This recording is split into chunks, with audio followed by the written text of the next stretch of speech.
الحمد للہ رب العالمین الصلاة والسلام علی سید الانبیاء والمرسلین اما بعد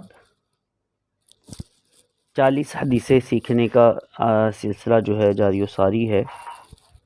حدیث پاک نمبر 7، بہترین شخص حدیث پاک کے مطابق کون ہے؟ آئیے سماعت فرماتے ہیں۔ سیدنا عثمان غنی رضی اللہ تعالی عنہ سے روایت ہے کہ شہنشاہ مدینہ، قرار قلب و سینہ، صاحب معطر پسینہ، باعث نزول سکینہ صلی اللہ تعالی علیہ وآلہ وسلم نے ارشاد فرمایا، خیرکم من تعلم القرآن وعلمہ،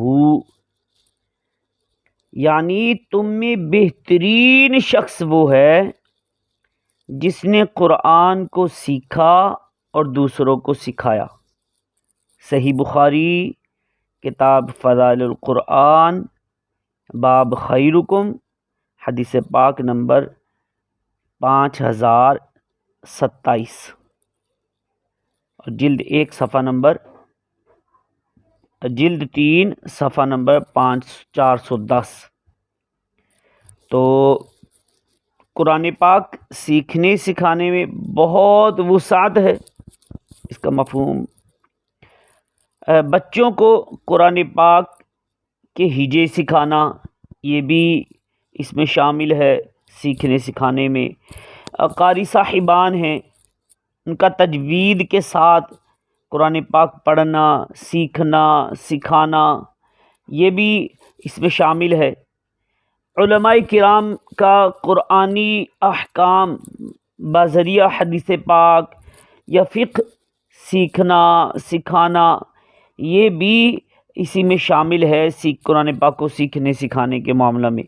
اور صوفیہ کرام کا اسرار و رموز قرآن بسلسلہ طریقت سیکھنا سکھانا سب ہی قرآن پاک ہی کی تعلیم ہے، صرف الفاظ قرآن کی تعلیم مراد نہیں ہے، یہ ساری چیزیں جو ہیں سیکھنا سکھانا یہ اس میں شامل ہے۔